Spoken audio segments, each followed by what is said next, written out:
ಹಿಂದಿನ ದಿನ ಸಿಕ್ಕ ಕೂಲಿಯಿಂದ ಸರಿಯಾಗಿ ಗಂಟಲು ಪೂರ್ತಿ ಕುಡಿದು ಧರ್ಮಪ್ಪ ಮತ್ತು ಅವನ ಪ್ರಾಣ ಸ್ನೇಹಿತ ರಾಜೇಂದ್ರ ಬಾರಿನಿಂದ ಹೊರಗೆ ಬಿದ್ದಿದ್ದಾರೆ. ಇನ್ನೇನು ಮನೆ ಕಡೆಗೆ ಹೋಗಬೇಕೆಂದು ಅಲ್ಲಿಂದ ಮನೆಗೆ ಇರುವ ಶಾರ್ಟ್ ಕಟ್ ಅಂದ್ರೆ ಕಾಲು ದಾರಿ ಹಿಡಿದು ಮನೆ ಕಡೆ ಹೊರಟಿದ್ದಾರೆ.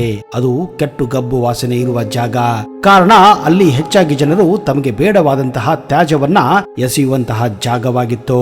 ಇದೇ ಜಾಗದಲ್ಲಿ ಇಬ್ಬರು ಹೋಗುತ್ತಿರುವಾಗ ಧರ್ಮಪ್ಪನಿಗೆ ಸುಸ್ತು ಆಗಿದೆ ಅಂತ ಅಲ್ಲಿಯೇ ಆ ಗಲೀಜು ಇರುವ ಜಾಗದಲ್ಲಿ ಒಂದು ಕಲ್ಲಿನ ಮೇಲೆ ಕುಳಿತುಕೊಂಡಿದ್ದಾನೆ. ಹಾಗೆ ಅವನ ಕಾಲು ಕೂಡ ಒಂದು ಚೀಲದ ಮೇಲೆ ಇಟ್ಟಿದ್ದಾನೆ. ಹಾಗೆ ಕಾಲನ್ನ ಚೀಲದ ಮೇಲೆ ಇಟ್ಟಾಗ ಆ ಚೀಲದಿಂದ 500 ರೂಪಾಯಿ ನೋಟ್ ಒಂದು ಹೊರಗೆ ಬಿದ್ದಿದೆ. ಅದನ್ನು ನೋಡುತ್ತಿದ್ದ ಹಾಗೆ ಅವನಿಗೆ ಏರಿದ್ದ ಶರಾಯಿ ನಶ ಮಂಗ ಮಾಯವಾಗಿದೆ. ಆ ಚೀಲವನ್ನು ತೆಗೆದು ನೋಡಿದಾಗ ಅದರಲ್ಲಿ ಇತ್ತು ಕಂತೆ ಕಂತೆ ನೋಟುಗಳು. ಮುಂದೇನಾಯಿತು? ಅವನ ಸ್ನೇಹಿತ ಅವನಿಗೇನು ಮಾಡಿದ? ಅವರ ಇಬ್ಬರಲ್ಲಿ ನಡೆದಿದ್ದು ಏನು?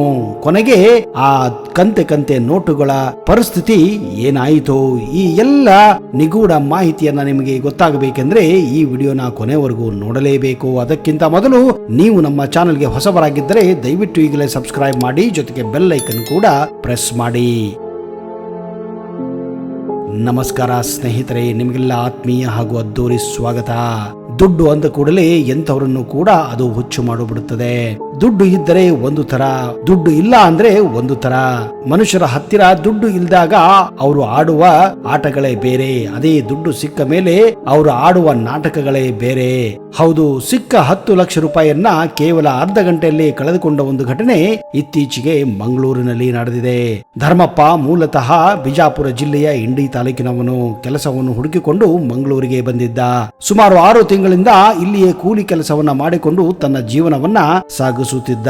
ಅದೊಂದು ದಿನ ಅವನ ಪ್ರಾಣ ಸ್ನೇಹಿತ ಬಿಜಾಪುರನಿಂದ ಮಂಗಳೂರಿಗೆ ಬಂದಿದ್ದಾನೆ.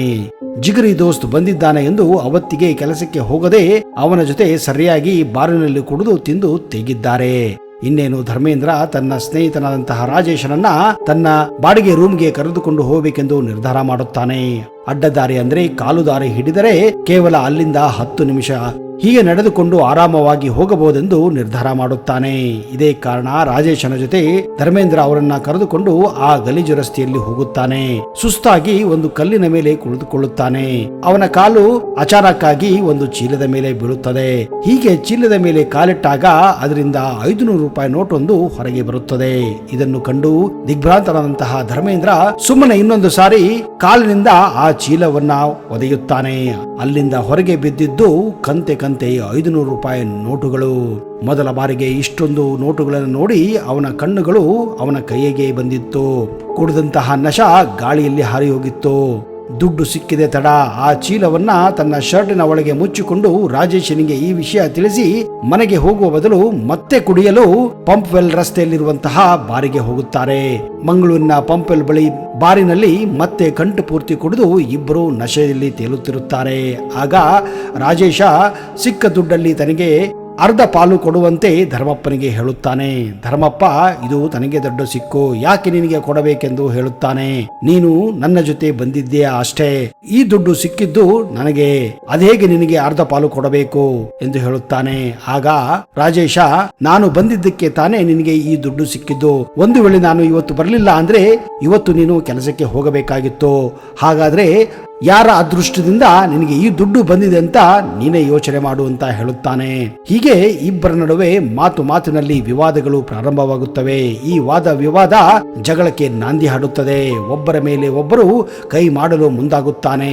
ಅಷ್ಟರಲ್ಲಿ ರಾಜೇಶ ಅಲ್ಲೇ ಇದ್ದ ಬಿಯರ್ ಬಾಟಲ್ ಅನ್ನ ಟೇಬಲ್ಗೆ ಹೊಡೆದು ಧರ್ಮೇಂದ್ರ ಮೇಲೆ ಅಟ್ಯಾಕ್ ಮಾಡಲು ನೋಡುತ್ತಾನೆ. ಆ ಕೌಂಟರ್ನಲ್ಲಿ ಗಲಾಟೆ ಆಗುತ್ತಿದ್ದದನ್ನ ಕಂಡು ಆ ಬಾರ್ ಹುಡುಗ ಮಾಲೀಕನಿಗೆ ತಿಳಿಸುತ್ತಾನೆ. ಆ ಬಾರ್ ಮಾಲೀಕ ನೇರವಾಗಿ ಕಂಕನಾಡಿ ಪೊಲೀಸ್ ಸ್ಟೇಷನ್ಗೆ ಫೋನ್ ಮಾಡಿ ಬಾರ್ನಲ್ಲಿ ದೊಡ್ಡ ಗಲಾಟೆ ನಡೆಯುತ್ತಿರುವ ಬಗ್ಗೆ ವಿವರಣೆ ನೀಡುತ್ತಾನೆ. ಅದೇನೋ ಗೊತ್ತಿಲ್ಲ, ಪೊಲೀಸ್ ಇತಿಹಾಸದಲ್ಲಿಯೇ ಮೊಟ್ಟ ಮೊದಲ ಬಾರಿಗೆ ಫೋನ್ ಮಾಡಿದ 25 ನಿಮಿಷದಲ್ಲಿ ಪೊಲೀಸರು ಆ ಬಾರಿಗೆ ಬರುತ್ತಾರೆ. ಇಬ್ಬರನ್ನ ಹಿಡಿದು ಇನ್ಸ್ಪೆಕ್ಟರ್ ಅವರನ್ನ ಜೀಪ್ನಲ್ಲಿ ಕೂಡಿಸಿ ಪೊಲೀಸ್ ಠಾಣೆಗೆ ಕರೆದುಕೊಂಡು ಹೋಗುತ್ತಾನೆ. ಆಮೇಲೆ ಗೊತ್ತಾಗುತ್ತದೆ ಅವರಿಗೆ ಧರ್ಮೇಂದ್ರನಿಗೆ ಸಿಕ್ಕಂತಹ ಆ 10 ಲಕ್ಷ ರೂಪಾಯಿಗಳು. ಇಬ್ಬರನ್ನ ಕರೆದುಕೊಂಡು ಆ ಪೊಲೀಸ್ ಠಾಣೆಯಲ್ಲಿಯೇ ಇರುವಂತಹ ಸೆಲ್ ಒಳಗೆ ಲಾಕ್ ಮಾಡುತ್ತಾರೆ. ಒಂದು ರಾತ್ರಿ ಅವರನ್ನ ಪೊಲೀಸ್ ಹವಾ ಕೊಡಿಸಿ ಮರುದಿನ ಅಲ್ಲಿಂದ ಸೂರ್ಯಾಸ್ತ ಆಗುವವರೆಗೆ ಜಾಗ ಖಾಲಿ ಮಾಡುವಂತೆ ಹೇಳುತ್ತಾರೆ. ಆಗ ಧರ್ಮೇಂದ್ರ ಹಾಗೂ ರಾಜೇಶನಿಗೆ ತಾವು ಮಾಡಿದ ತಪ್ಪು ಗೊತ್ತಾಗುತ್ತದೆ. ಹೊರಗಡೆ ಹೋಗುವಾಗ ಪೊಲೀಸರ ಹತ್ತಿರ ಹೋಗಿ ತಮಗೆ ಸಿಕ್ಕ ದುಡ್ಡನ್ನ ಕೊಡಬೇಕೆಂದು ಹೇಳುತ್ತಾನೆ. ಆಗ ಇನ್ಚಾರ್ಜ್ ಇನ್ಸ್ಪೆಕ್ಟರ್, ಯಾವ ದುಡ್ಡು, ಏನ್ ತಮಾಷೆ ಮಾಡ್ತಾ ಇದೀಯಾ ಅಂತ ಹೇಳುತ್ತಾರೆ. ನಿಮ್ಮನ್ನ ಒಳಗೆ ತಂದು ಹಾಕಿದ್ದು ಬಾರಿನಲ್ಲಿ ಗಲಾಟೆ ಮಾಡಿದಗೋಸ್ಕರ, ದುಡ್ಡಿಗೋಸ್ಕರ ಅಲ್ಲ ಎಂದು ಹೇಳುತ್ತಾನೆ. ಆಗ ಧರ್ಮೇಂದ್ರನಿಗೂ ರಾಜೇಶನಿಗೂ ಬುದ್ಧಿ ಬಂದಿತ್ತು. ತಾವು ಮಾಡಿದ ತಪ್ಪು ಗೊತ್ತೇ ಆಗಿತ್ತು. ಕೈಗೆ ಬಂದ ತುತ್ತು ಬಾಯಿಗೆ ಬರಲಿಲ್ಲ ಅನ್ನುವ ಕಥೆ ಅವರದಾಗಿತ್ತು.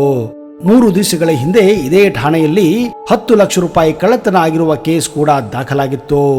ಆಗ ಅಲ್ಲಿನ ಪೊಲೀಸ್ ಇನ್ಸ್ಪೆಕ್ಟರ್ 3 ದಿವಸ ಆದ್ಮೇಲೆ ಬರಲಿಕ್ಕೆ ಕುವರ್ ಸೇಟ್ಗೆ ಹೇಳಿದ್ದರು. ಕುವರ್ ಸೇಟ್ ಪೊಲೀಸ್ ಠಾಣೆಗೆ ಬಂದು ಪೊಲೀಸರನ್ನು ಕೇಳಿದಾಗ ಅವರು ಹೇಳಿದ್ದು ಅವರಿಗೆ ಸಿಕ್ಕಿದ್ದು ಕೇವಲ 48,000 ರೂಪಾಯಿ ಮಾತ್ರ.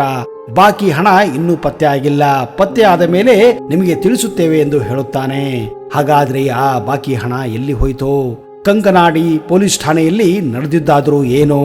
ಈಗ ಇದರ ಮೇಲೆ ದೂರು ಕೂಡ ದಾಖಲಾಗಿಲ್ಲ. ಈವರೆಗೆ ಪೊಲೀಸರು ಈ ಪ್ರಕರಣವನ್ನು ಕೂಡ ದಾಖಲಿಸಲು ಮುಂದಾಗುತ್ತಿಲ್ಲ. ಇಷ್ಟೆಲ್ಲ ಆದ ಮೇಲೆ ಈಗ ಪೊಲೀಸರ ಮೇಲೆಯೇ ಅನುಮಾನಗಳು ಸುತ್ತುವರೆದಿವೆ.